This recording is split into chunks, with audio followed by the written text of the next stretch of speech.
change is something that we look at as something that comes at us, all right? And it's Colorado. I come from Denver, Colorado. And you probably have heard in the news, you know, the devastating floods that we have had in Colorado. And I mean, yesterday when I left, it was still raining in Colorado. And rain is nothing more than drops of water.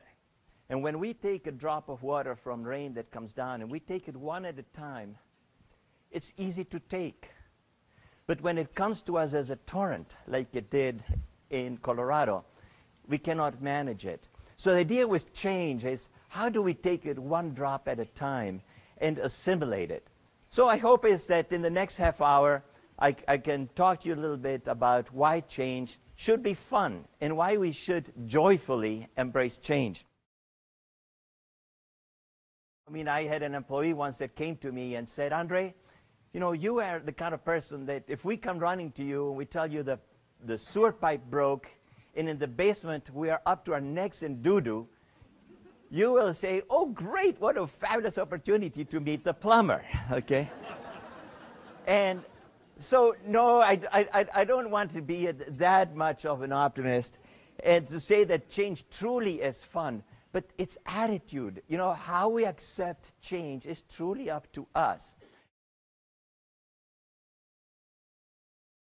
How many of you, make some noise because I can't see if you raised your hand, but how many of you are iPhone users?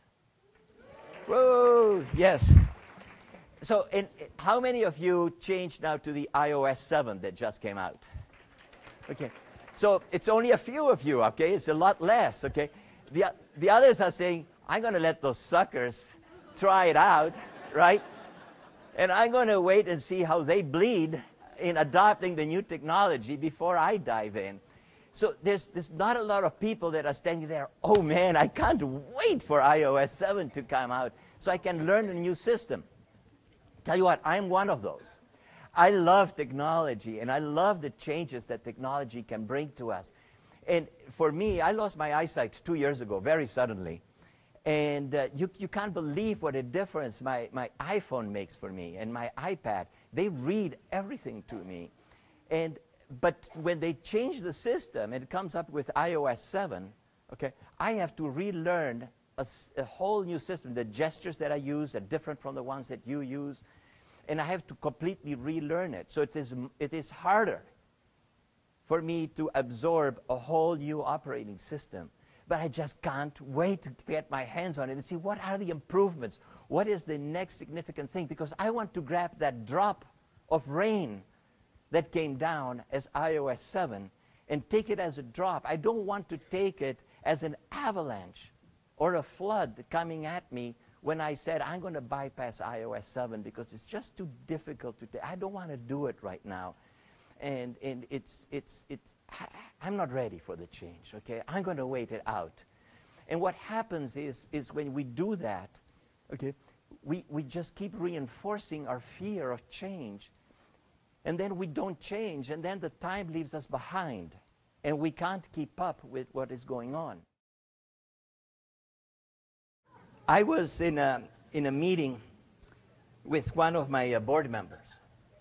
And my vision was deteriorating on a daily basis, okay? And I'm sitting in front of this man, and he is ugly, all right? And I'm looking at him, and all of a sudden, boom, it's like went down a diopter, okay? My vision went down a little bit more. And I'm going, God forbid that this is the last thing that I see. So moments like that did scare me, okay? There's a gentleman by the name of Eric Weinmayer. Anybody here of Eric Weinmayer? Eric Weinmayer, maybe when I tell you the story, you will know. He is a blind guy that has climbed all the tallest peaks in every continent, all right? And right now, this summer, he kayaked the entire Grand Canyon on a solo kayak, all right? See, he had guides and people talking to him, okay, so forth, and telling him which way to go. But he is an unbelievable man. And he calls me up, he says, Andre, let's go bike riding. Yeah, he's blind, he's totally blind. And I'm partially blind. And so he said, all right, we're going to go bike riding. And he has 2 tandems. And we went out riding. And on the ride, he told me, he says, Andre, I need you to remember one thing. You are who you are still. Your brain is your brain. Nobody took your brain away. You lost one of your senses. What's the big deal? Okay? There's so much more that you can do in this life than being miserable. I was ready to go and lock myself up in the basement and say, you know what am I going to do?